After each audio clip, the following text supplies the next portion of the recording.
Hello and welcome to the complete HTML5 course. So who is this course for? This course is about HTML5. This course is intended for people who want to learn the basics of creating websites and applications.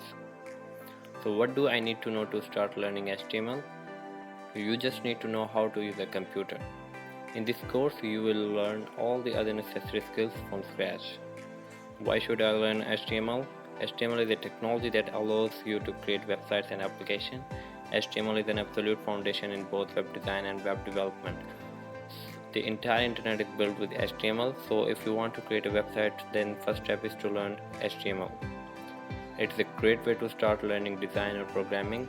It is also a good introduction to more advanced technologies. I hope you will enjoy and learn loads of new things in this course. I will see you in the next one.